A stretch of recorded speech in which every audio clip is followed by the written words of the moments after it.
Hello traders. Okay, నేరుగా ఈరోజు మన విశ్లేషణలోకి వెళ్ళిపోదాం. ఈరోజు మనం ఒక పవర్ఫుల్ ఇంట్రాడే ట్రేడింగ్ స్ట్రాటజీని డీకోడ్ చేయబోతున్నాం.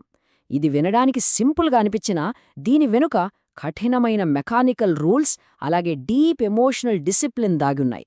ఒక ప్రొఫెషనల్ ట్రేడర్ లాగా ఆలోచిస్తూ మార్కెట్ సైకాలజీని, రిస్క్ మేనేజ్మెంట్ని ఎలా బ్యాలెన్స్ చేయాలో ఇక్కడ మనం డీటెయిల్డ్గా చూద్దాం. రెడీనా? జస్ట్ బ్రీఫ్గా ఈరోజు మన ఎజెండా ఏంటో చూద్దాం. ముందుగా ద మీన్ రివర్జన్ కాన్సెప్ట్, ఆ తర్వాత indicators and chart settings, next by setup, అలాగే సెల్ సెటప్ ఎలా ఎగ్జిక్యూట్ చేయాలి, ఫైనల్గా అత్యంత కీలకమైన సైకలాజీ అండ్ రిస్క్ మేనేజ్మెంట్. ఇలా స్టెప్ బై స్టెప్ వెళ్దాం. సరే, మొదటి సెక్షన్. అసలు ఈ మీన్ రివర్షన్ కాన్సెప్ట్ అంటే ఏంటి? మార్కెట్ నేచర్ని మనం ఎలా అర్థం చేసుకోవాలి? ఇక్కడ ముందుగా మనం తెలుసుకోవాల్సింది ఇన్స్టిట్యూషన్స్ ఎక్కువగా వాడే ఒక ఫౌండేషనల్ టూల్ గురించి. అదే వీవ్యాప్, అంటే వాల్యూమ్ వెయిటెడ్ యావరేజ్ ప్రైస్. సింపుల్గా చెప్పాలంటే ఒక ట్రేడింగ్ డేలో ప్రైస్ ఇంకా వాల్యూమ్ రెండింటినీ బేస్ చేసుకుని ఒక స్టాక్ ఏ యావరేజ్ ప్రైస్ దగ్గర ఎక్కువగా ట్రేడ్ అయిందో ఇది పక్కాగా చూపిస్తుంది. సో ఈ వీవ్యాప్నే మనం ఒక డైలీ బేస్ లైన్లా లేదా మార్కెట్ సెంటర్ పాయింట్లా అనుకోవచ్చు. ఎప్పుడైతే ప్రైస్ ఈ బేస్ లైన్ నుండి చాలా దూరంగా వెళ్ళిపోతుందో అప్పుడు ఒక స్పెసిఫిక్ మార్కెట్ బిహేవియర్ ట్రిగర్ అవుతుంది. అదేంటో నెక్స్ట్ చూద్దాం. అండ్ ఇక్కడే మనకు అసలు మీన్ రివర్షన్ ఎందుకు వర్క్ అవుతుందో క్లియర్గా అర్థమవుతుంది. మార్కెట్స్ ఎప్పుడూ ఒకే స్ట్రెయిట్ లైన్లో పైకో కిందకో మూవ్ అవ్వవు, అవునా? కాబట్టి బాగా సాగదీసిన రబ్బర్ బ్యాండ్ లాగా ప్రైస్ ఎక్స్ట్రీమ్స్కి వెళ్ళినప్పుడు ఖచ్చితంగా అది వెనక్కి, అంటే తన యావరేజ్ వీవ్యాప్ వైపు మళ్లీ స్నాప్బ్యాక్ అవుతుంది. ఎగ్జాక్ట్గా ఈ తిరిగి వచ్చే టెండెన్సీనే మనం మీన్ రివర్షన్ అని పిలుస్తాం. ఓకే, కాన్సెప్ట్ అర్థమైంది. మరిప్పుడు చార్ట్ పైన ఈ బౌండరీస్ని ఎలా సెట్ చేసుకోవాలి? ఇండికేటర్స్ అండ్ చార్ట్ సెట్టింగ్స్ గురించి చూద్దాం. చూడండి, ప్రొఫెషనల్స్ ఈ స్నాప్ బ్యాక్ని క్యాచ్ చేయడానికి ఖచ్చితమైన మ్యాథమెటికల్ బౌండరీస్ పెట్టుకుంటారు. మన చార్ట్లో టైం ఫ్రేమ్ ఎప్పుడూ 5 మినిట్స్ పెట్టుకోవాలి. వీవ్యాప్ని ఎనేబుల్ చేయండి.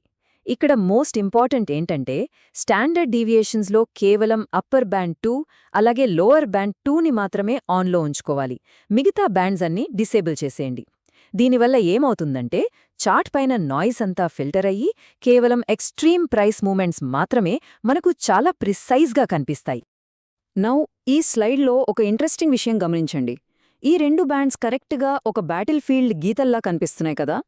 లెఫ్ట్ సైడ్ ఉన్న ఈ అప్పర్ బ్యాండ్ 2ని మనం ఓవర్ బాట్ జోన్ అంటాం, అంటే ఇదొక డైనమిక్ రెసిస్టెన్స్గా పనిచేస్తుంది. ఇక రైట్ సైడ్ చూస్తే ఈ లోయర్ బ్యాండ్ 2ని ఓవర్ సోల్డ్ జోన్ అంటాం, ఇది డైనమిక్ సపోర్ట్ ఇస్తుంది. సింపుల్గా చెప్పాలంటే ట్రెండ్ ఎగ్జాక్ట్గా ఎక్కడ రివర్స్ అయ్యే ఛాన్సెస్ ఉన్నాయో ఇవి మనకు డిక్టేట్ చేస్తాయి. రైట్, ఇప్పుడు మన దగ్గర బౌండరీస్ ఉన్నాయి. మరి ఓవర్ సోల్డ్ జోన్లోకి ప్రైస్ వచ్చినప్పుడు బై సెటప్ని ఎలా ఎగ్జిక్యూట్ చేయాలి? Let's dive in.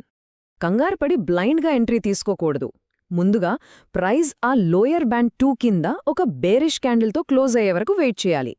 ఆ తర్వాత మనకి అక్కడ ఒక బుల్లిష్ రివర్సల్ క్యాండిల్ ఫామ్ అవ్వాలి. నెక్స్ట్ క్యాండిల్ ఆ రివర్సల్ క్యాండిల్ హైని ఎప్పుడైతే బ్రేక్ చేస్తుందో అప్పుడు మాత్రమే ఎంటర్ అవ్వాలి. టార్గెట్ ఎక్కడ?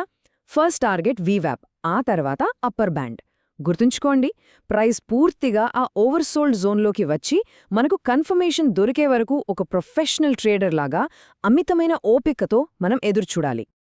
అయితే మనం వెయిట్ చేయాల్సింది ఏ క్యాండిల్స్ కోసం? ఆ బుల్లిష్ రివర్సల్ ట్రిగర్ క్యాండిల్స్ ఏంటో ఇక్కడ గమనించండి. ఒక హ్యామర్, లేదా బుల్లిష్ ఇన్వర్టెడ్ హ్యామర్, లేదంటే స్ట్రాంగ్ బుల్లిష్ ఎంగల్ఫింగ్, ఇలాంటి ఒక specific and valid reversal candle కోసం వెయిట్ చేయడమే ఆ ఎమోషనల్ అండ్ బ్లైండ్ ఎంట్రీస్కి చెక్ పెడుతుంది. ఇక్కడే ఈ సన్ఫార్మా ఎగ్జాంపుల్ చూస్తే మీకొక క్లారిటీ వచ్చేస్తుంది. ఈ కేస్ స్టడీ ఆ డిసిప్లిన్ని పర్ఫెక్ట్గా చూపిస్తోంది. చూడండి, లోయర్ బ్యాండ్ కింద ఒక పెద్ద రెడ్ క్యాండిల్ క్లోజ్ అయింది, అవునా? ఆ వెంటనే చూడండి, ఒక perfect bullish inverted hammer form అయింది. ఈ ట్రిగ్గర్ పడ్డాక ప్రైస్ చూడండి ఎంత క్లీన్గా తిరిగి వీవ్యాప్కి, ఆపై ఏకంగా అప్పర్ బ్యాండ్కి వెళ్ళిపోయిందో. ఇదే మనకు కావాల్సింది. బై సెటప్ చూసాం కదా, ఇప్పుడు కాయిన్కి ఇంకో వైపు executing the sell setup. Overbought రివర్సల్ని ఎలా క్యాచ్ చేయాలో చూద్దాం. లాజిక్ అంతా సేమ్, జస్ట్ రివర్స్లో అప్లై చేస్తాం. ఇక్కడ మనం ముందుగా ప్రైస్ అప్పర్ బ్యాండ్ 2 పైన ఒక బులిష్ క్యాండిల్తో క్లోజ్ అయ్యే వరకు వెయిట్ చేయాలి. ఆ తర్వాత అక్కడొక బేరిష్ రివర్సల్ క్యాండిల్ ఫామ్ అవ్వాలి. ఎప్పుడైతే దాని లో బ్రేక్ అవుతుందో అప్పుడు మాత్రమే మనం సెల్ చేస్తాం.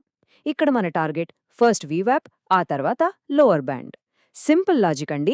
గ్రీడ్ వల్ల ప్రైస్ బాగా ఎక్స్ట్రీమ్ ఓవర్బాట్ జోన్కి వెళ్ళినప్పుడు అక్కడ బయ్యర్స్ అలిసిపోయి ఒక ఇన్ఎవిటబుల్ ఎగ్జాషన్ వస్తుంది. దాన్ని క్యాపిటలైజ్ చేసుకోవడానికి మనం ఇక్కడ రెడీగా ఉండాలి. మరి ఇక్కడ బేరిష్ కన్ఫర్మేషన్ ఎలా వస్తుంది? షూటింగ్ స్టార్, బేరిష్ ఎన్గల్ఫింగ్ లేదా ఒక స్ట్రాంగ్ రెడ్ క్యాండిల్ని స్పాట్ చేయడం ఇక్కడ చాలా కీలకం. ఇవేం చెప్తాయంటే బాస్ అప్వర్డ్ మొమెంటం చచ్చిపోయింది అని కన్ఫర్మ్ చేసి మన సెల్ సెటప్ని వ్యాలిడేట్ చేస్తాయి. ఈ హిందుస్థాన్ యూనిలీవర్ సెల్ సెటప్ చూడండి. ఇదొక classic example. Price upper band పైన క్లోజ్ అయింది. తర్వాత ఒక స్ట్రాంగ్ బేరిష్ క్యాండిల్ ఫామ్ అయి సెల్ ట్రిగర్ అయింది. బేరిష్ కన్ఫర్మేషన్ క్యాండిల్ తర్వాత షార్ట్ ట్రేడ్ తీసుకోవడం వల్ల ట్రేడర్స్ ఆ ప్రైస్ డ్రాప్ని కరెక్ట్గా మన వీవాప్ టార్గెట్ వరకు ఎలా రైట్ చేయగలిగారో ఇక్కడ మీరు ప్రాక్టికల్గా చూడొచ్చు. ఇక మోస్ట్ ఇంపార్టెంట్ అండ్ నా favourite part, psychology and risk management. అసలొక ప్రో ట్రేడర్ మైండ్ సెట్ ఎలా ఉంటుంది? చూడండి, చార్ట్స్ ఎంత బాగా అర్థం చేసుకున్నా మన క్యాపిటల్ని కాపాడుకునే ఎమోషనల్ డిసిప్లిన్ లేకపోతే అదంతా వేస్ట్. ఈ క్యాపిటల్ ప్రిజర్వేషన్ అనేది ఎప్పుడూ మార్కెట్ సెలెక్షన్తోనే మొదలవుతుంది. ఈ టేబుల్ని గమనించండి. రేంజ్ బౌండ్ లేదా సైడ్వేజ్ మార్కెట్స్లో ఈ స్ట్రాటజీ ఎక్సలెంట్గా పనిచేస్తుంది. కానీ మార్కెట్లో స్ట్రాంగ్ ట్రెండ్ ఉన్నప్పుడు దాన్ని పూర్తిగా అవాయిడ్ చేయడమే అసలైన ప్రొఫెషనలిజం. ఎందుకంటే అలాంటి స్ట్రాంగ్ ట్రెండ్స్లో ప్రైస్ స్నాప్బ్యాక్ అవ్వకుండా ఆ ఎక్స్ట్రీమ్స్లోనే కంటిన్యూ అయి బ్రేక్అవుట్స్ వచ్చే రిస్క్ చాలా ఎక్కువ. మార్కెట్లో సర్వైవ్ అవ్వడానికి కొన్ని గోల్డెన్ రూల్స్ ఉన్నాయి. గ్రీడ్ని పక్కన పెట్టేయండి. రోజుకు ఒకే ఒక క్లీన్ సెటప్ మాత్రమే తీసుకోండి. కన్ఫర్మేషన్ క్యాండిల్స్ లేకుండా బ్లైండ్ ఎంట్రీస్ వద్దు అంటే వద్దు. And most important, by trade అయితే గ్రీన్ క్యాండిల్లో కింద, సెల్ ట్రేడ్ అయితే రెడ్ క్యాండిల్ హై పైన ప్రతి ఒక్క ట్రేడ్కి ఖచ్చితంగా స్టాప్ లాస్ పెట్టాలి. ఈ ఎంట్రీకి స్టాప్ లాస్కి మధ్య ఉన్న దూరాన్ని బట్టే మన పొజిషన్ సైజ్ని ఎప్పుడూ క్యాల్కులేట్ చేసుకోవాలి. ప్రతి ట్రేడ్కి ఇలా స్టాప్ లాస్ని ఒక డిసిప్లిన్లో వాడటమే ప్రొఫెషనల్ సర్వైవర్స్ని మార్కెట్లో గ్యాంబ్లింగ్ చేసే అమెచ్యూర్స్ నుండి వేరు చేస్తుంది. నౌ మీకొక డౌట్ రావచ్చు.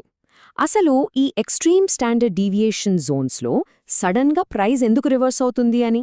దానికి ఆన్సర్ ఏంటంటే, ప్రైస్ బాగా ఓవర్బాట్ లేదా ఓవర్ సోల్డ్ అయిందనిపించినప్పుడు పెద్ద పెద్ద ఇన్స్టిట్యూషనల్ ట్రేడర్స్ ఒకేసారి భారీ ఎత్తున ప్రాఫిట్ బుకింగ్ స్టార్ట్ చేస్తారు.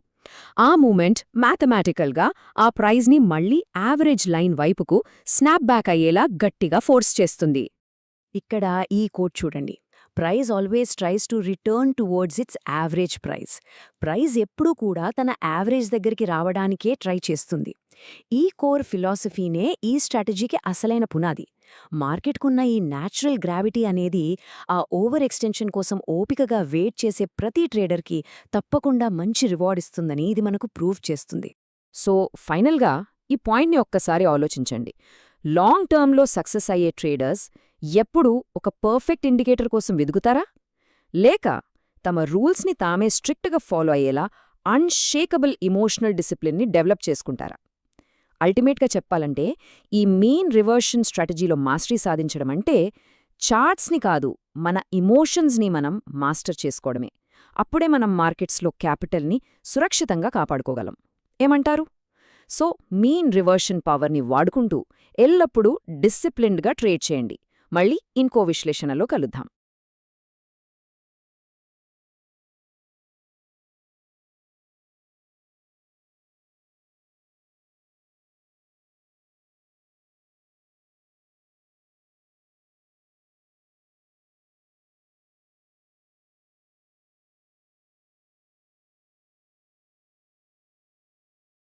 మా వద్ద ఉన్న ఎక్కువ విన్ రేట్ మరియు 1:2 రిస్క్ రివార్డ్ రేషియో ఉన్న Nifty option buying strategy ebook కావాలనుకునేవారు మా వాట్సాప్ నంబర్కు పీడీఎఫ్ అని కామెంట్ చేయగలరు.